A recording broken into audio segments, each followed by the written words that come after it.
let's talk about this electrical connection between the tow vehicle and the trailer, and specifically the 12-volt auxiliary pin which directly connects the truck's battery to the trailer's battery.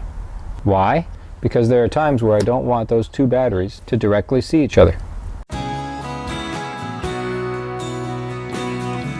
As I was saying, there are times where I don't want the truck's battery and the trailer battery to be connected to each other, such as when the truck's starter motor is running and it's drawing a high current to turn over the engine. There's no need for the trailer's battery to be involved in doing that. And what about while we're just driving along down the highway? That lithium battery in the trailer will accept a lot more current than the charging system on the truck is able to supply.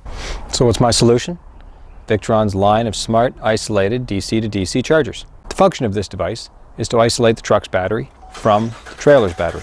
Once the truck is started, this device detects the voltage increase as the alternator ramps up, and then it begins to charge the battery in the trailer.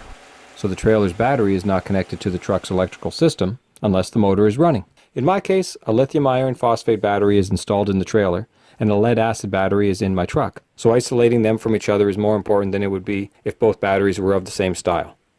Due to the internal resistance of a lead acid battery, the charge current is limited. While with lithium batteries, the charge current can even exceed the maximum rated charge current of some alternators. Obviously, the tow vehicle's fusing, which usually is 30 amps, will keep the current between truck and trailer at a level that is safe for the vehicle's wiring, but I don't want to regularly blow the truck's 30 amp fuse.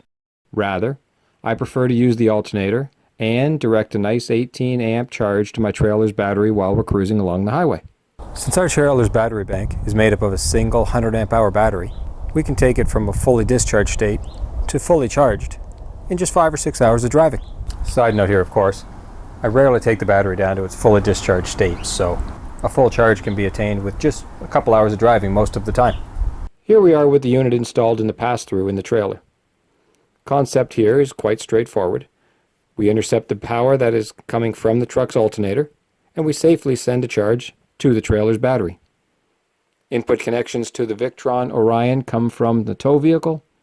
Output connections lead down to the battery. There are two LED indicator lights on the device.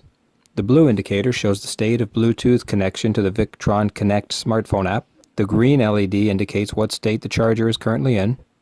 You can see here that mine is powered on, Bluetooth is not currently connected, and the battery is being charged. As I make the Bluetooth connection for the first time since winterizing my trailer back in the fall, a firmware update begins. You may notice the slightly different behavior here on the indicator lights. The blue light is flashing because my smartphone app is connected now via Bluetooth. The app must be run at least once when you first install the device, just to be sure that it knows what type of battery it's going to be charging.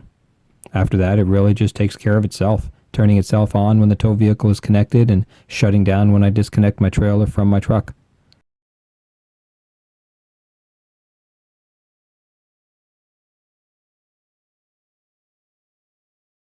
If you're interested, some further information can be found in here. I'm just leaving the settings as they were configured by Victron, since they already match the charge profile that my battery's manufacturer has recommended. So now I just concentrate on having fun at the campsite, relaxing and enjoying the sunshine, knowing that my batteries won't be battling each other. Looking forward to seeing you on the road. Check out some of our other videos and subscribe to our channel. New content will be posted weekly.